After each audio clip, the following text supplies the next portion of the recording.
Hello everyone, it's Mano here, and in today's video we're going to take a look at the materials that we're going to use in this tote bag that we are co-creating together. So let's start with the hardware, and for the hardware we're going to use solid brass because brass not only looks good, it gives a nice contrast to the leather with gold, but also it picks up a nice patina and becomes a little bit dull as it ages. Functionally speaking, brass is really good because it's rust proof. It doesn't rust, so you can have it in the rain, take it to the beach, and it's not going to be a problem. Okay, so we have a couple of things that goes into this. We have the two hooks which go at the end of the bag, solid brass, sand casted. Very thick and durable D-rings that these clip onto, and we have the buckles, again solid brass, and we have roller buckle over here. So the roller buckle also helps the leather to last longer because it rolls nicely and doesn't scratch the leather too much. We have a again solid brass keeper. It's a wired brass. And when it comes to the keys, we're going to use a slightly smaller hook, and the reason for that is that we want to keep the weight as low as possible, right? It provides exactly the same function, but there is no need to have such a big clip instead of just having a small one, since it's going to be very thin rings that are going to go in this one anyways. Yeah. So that's the first thing, solid brass hardware, very durable, long lasting, not gonna rust, gonna age beautifully, just like the leather that we have in the bags.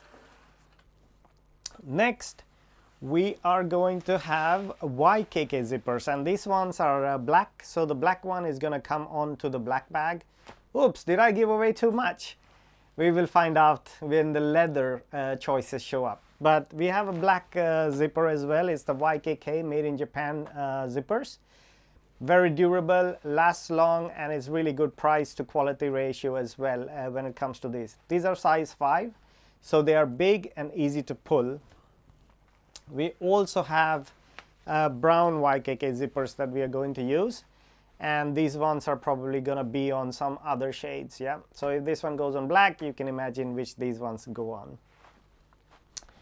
The hardware for this as well, so we have the zipper pulls, and they are also YKK, which are perfectly matching this zipper, size 5, and also again solid brass, so not gonna rust, durable, gonna last a long time. Then, with the zipper out of the way, we are going to use the same thick 4 mm handles that we use for our leather belts. Okay, these are some of the thickest leather that Tote makes. It's full grain vegetable tan leather, and this is something in Swedish called överfettad, which means it's over waxed. What that means is it will not dry out so easily. It has a matte finish, so it can take scratches and things beautifully. Because it has a lot of waxes and oils already built into the leather, this one is very resistant to sweat and rain and things like that. So this is actually the leather that is used in saddle making. Okay, so again, very durable, very solid choice for handles, which takes the most stress and gets spoiled the first, actually, I think. So that's the leather that we're going to use for the handles. Then, when it comes to the actual body of the leather, there are 4 choices that we are going to go with. 4 colors this bag is going to come in. The first one is the one that you already know. It's going to be the suede leather. And in the video yesterday I mentioned it's a prototype leather that I have.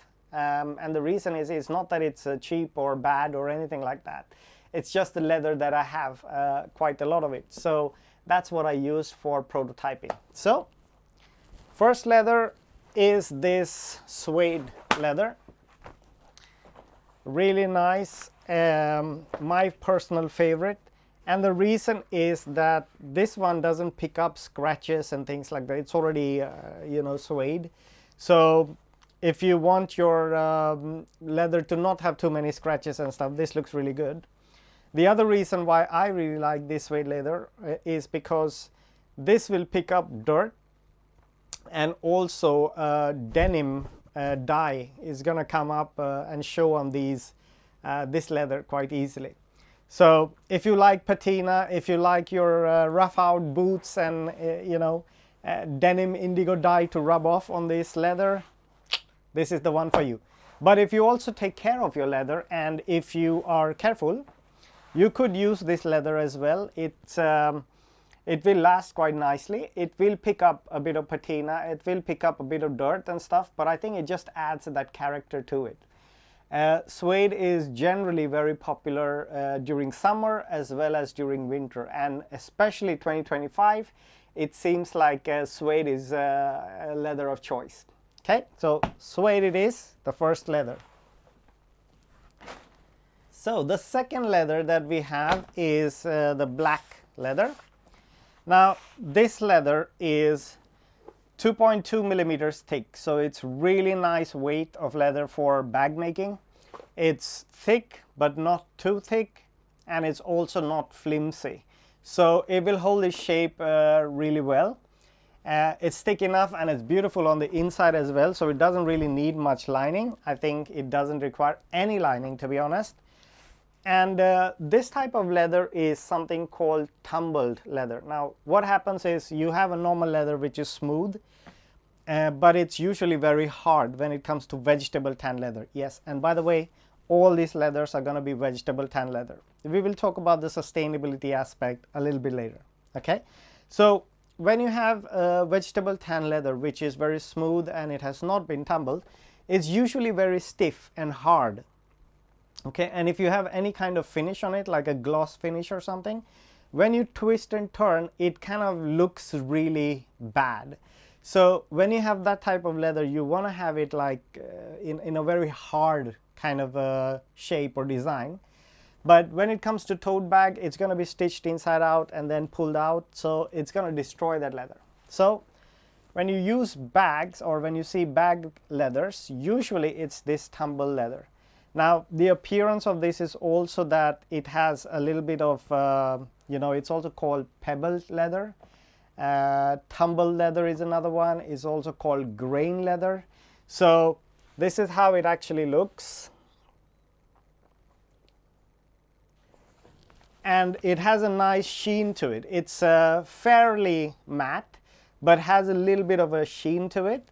But the thing is, as you use it more and more, it's gonna get buffed up. When the leather rubs on your clothes or other surfaces, it's almost like you have a brush that you buff the leather or buff the shoes, for example, and it gets more and more shiny and glossy as you use it, right? So this leather will start to become more polished and more buffed up as you use.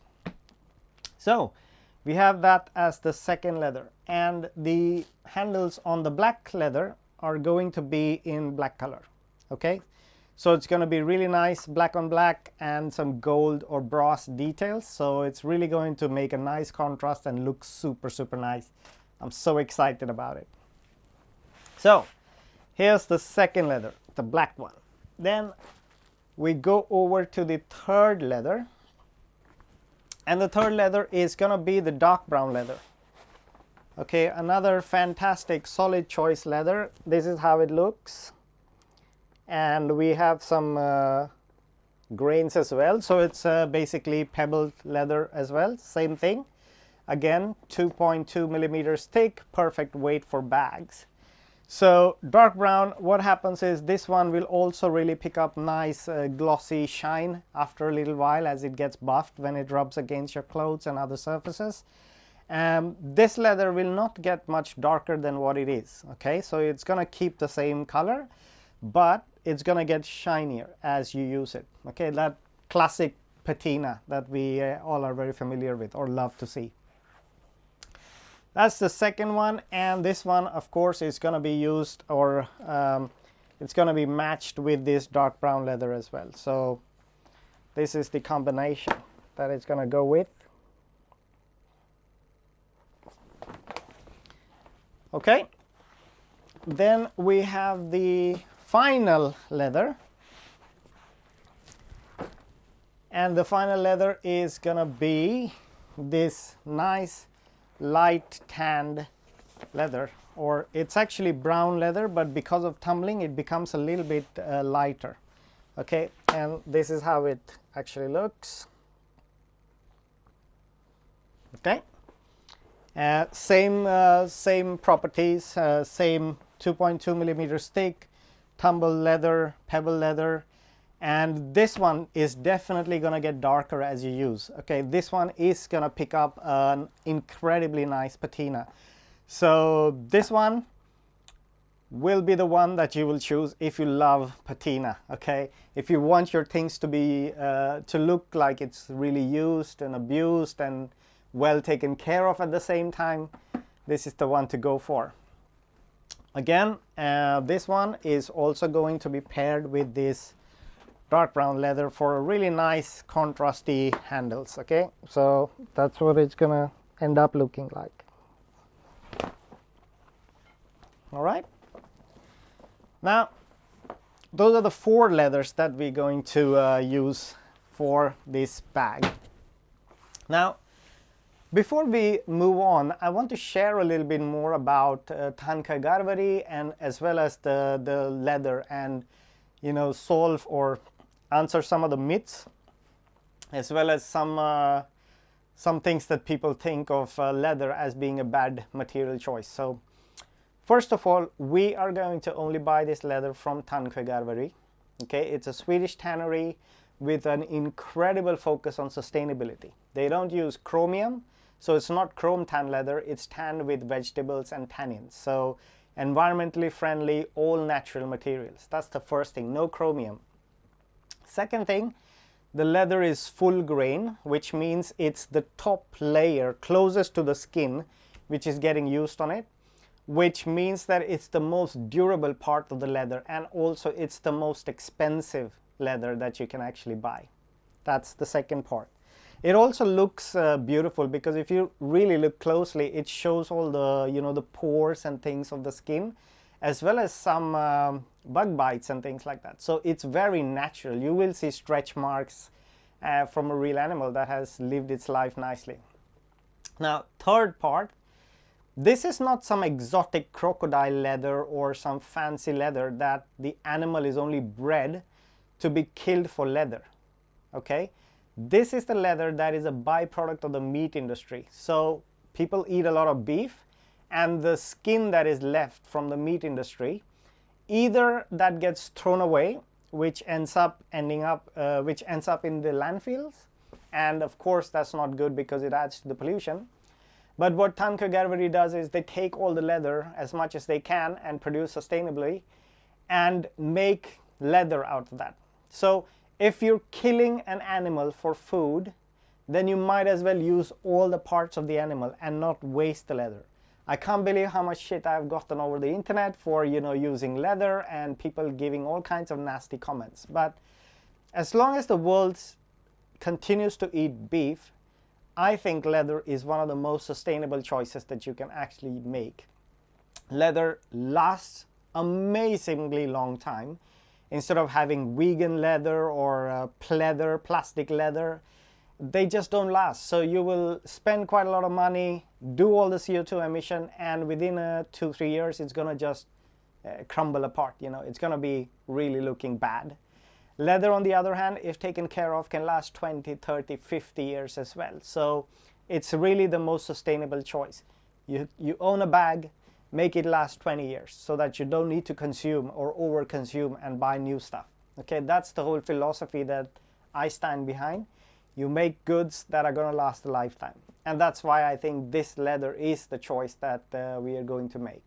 We are not going to use any synthetic materials, no plastic, again, no plastic linings or no polyester linings in it. Pure leather, pure quality, long-lasting quality, and I want you to end up with a bag that's gonna last your lifetime.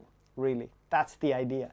It's going to be built for repairs, so even if something breaks, send it back to me and it's going to be repaired nicely, and you are going to have a bag that's going to last way much longer than any commercially available cheap bag that you can actually buy on Amazon or any high street brands as well.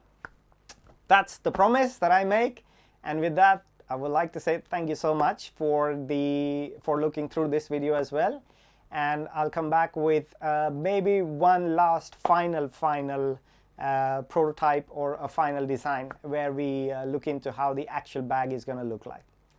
Take care and see you in the next one. Bye.